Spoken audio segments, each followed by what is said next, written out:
જૂનાગઢના ચોરવાડ નગરપાલિકાની ચૂંટણીનું મતદાન શાંતિ રીતે પૂર્ણ 6 વોર્ડમાં 50 ઉમેદવારનું ભાવિ સીલ થયું છે। ચોરવાડ શહેર ભાજપ પ્રમુખ મંથન ડાભીએ કર્યો છે જીતનો દાવો। બીજી તરફ કોંગ્રેસના ધારાસભ્ય વિમલ ચુડાસમાએ પણ જીતનો દાવો કર્યો। ચોરવાડમાં બમ્પર વોટિંગ કુલ 79.64% મતદાન નોંધાયું છે। ઈવીએમ સ્ટોરરૂમમાં કર્યા છે સીલ।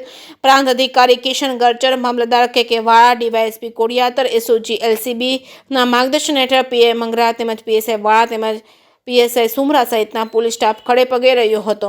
જે કે ગુજરાતી સાથે પ્રતાપસિંહ સોદિયા, માળિયા હાટીના। આજરોજ ચોરવાડ નગરપાલિકા ચૂંટણીનું મતદાન હતું। લોકોએ જે ઉત્સાહપૂર્વક ભારતીય જનતા પાર્ટીને મતદાન કર્યું છે એ જોતા તો સંપૂર્ણપણે એવું લાગી રહ્યું છે કે ભારતીય જનતા પાર્ટીના 24 ઉમેદવાર ખૂબ મોટી જીતથી પોતાની જીત રજૂ કરવા જઈ રહ્યા છે। સાહેબ, ઓલા વખતે કરતા 0.15% ઓછું મતદાન થયું, તો એના વિશે શું કહેશો? 0.15% મતદાન કદાચ આંકડાકીય રીતે ઓછું થયું હશે, પણ ભારતીય જનતા પાર્ટીના કાર્યકર્તાનો ઉત્સાહ અને એમણે જે આજ આખો દિવસ મતદારોને બૂથ સુધી પહોંચાડવા માટે જે મહેનત કરી છે એ જોતા લાગી રહ્યું છે કે ભારતીય જનતા પાર્ટીનો જીત નિશ્ચિત છે। સાહેબ, તમારી જીત વિશે તમે શું કહેશો?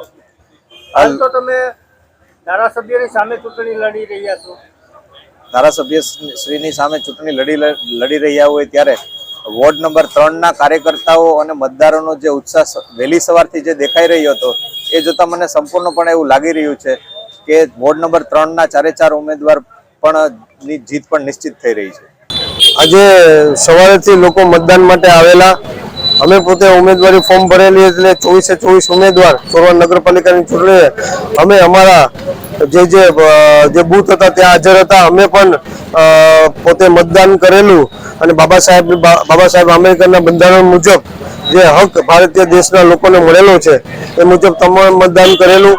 અમુક જગ્યાએ ભારતીય જનતા પાર્ટીના લોકોએ, જેમ કે 5મો વોર્ડ છે ત્યાં અમુક વાર મતદાન રોકવાનો પ્રયત્ન કર્યો, પણ તંત્રને અમે જાણ કરતા તાત્કાલિક ધોરણે એમને કાર્યવાહી કરવામાં આવી અને ફરી મતદાન ચાલુ કરવામાં આવ્યું।